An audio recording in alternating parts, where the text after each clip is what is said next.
kufanyiwa kazi kwa haraka. Na tuelekee kaunti nambari 5 ambapo kijana mmoja ameuawa kwa kudungwa kisu huku wengine 6 wakiendelea kuuguza majeraha baada ya kushambuliwa kwa mapanga huko Lamu.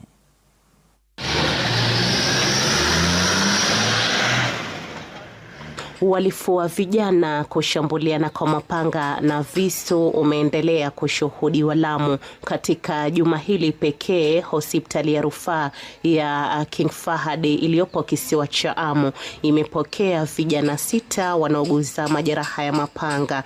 Ni matukio ambayo yametokea kisiwa cha Amu, kisiwa cha Pate na eneo la Mokowe. Kuna changamoto katika Lamu kwa jumla kuhusiana na vijana kutumia nguvu ya mapanga na kuibia watu na haswa na kulipisana kisasi kwa vitu ambazo zimetokezea hapo mbeleni.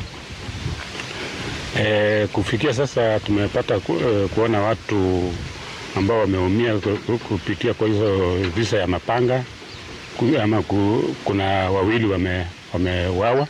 Matukio haya yamesababisha viongozi kutoka serikali ya kaunti, idara ya usalama pamoja na mashirika kuandaa kikao cha dharura kujadili suluhisho la kukabili visa hivyo ili kunusuru kizazi kinachotegemewa siku za baadaye kinachoangamia kwa mapanga. Kumekuwa na rise of incident ya vijana kukatana na mapanga kama nilivyoeleza, na hii ni hali ambayo kwamba imetuweka katika hali tete.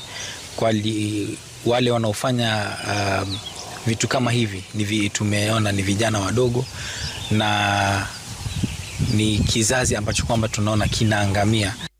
Uraibu wa dawa za kulevya miongoni mwa vijana umetajwa kuchangia pakubwa tatizo la uhalifu wa mapanga, jamii ikitakiwa kushirikiana na asasi husika ili kupunguza mihadarati. Vijana waache maneno ya madawa ya kulevya ambazo tunajua kwamba imezidi.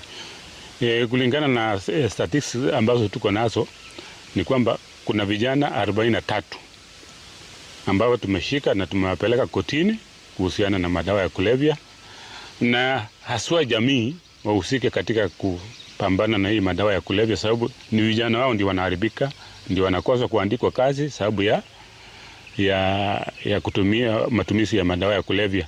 Yangu ni kutimiza wazazi wakipata, hata kama ni mtoto wake amefanya uhalifu, alete hiyo habari kwetu ili tumchukulie hatua ile inatakikana, kwa sababu asipofanya hivyo yeye mwenyewe ndiye atakuja kuumizwa na huyo mtoto wake. Wamesoma hawajasoma, wanaelewa hawaelewi. Rahma Rashid, Runinga Citizen, Lamu. Kwenye marudio ya makala Kilimo Biashara.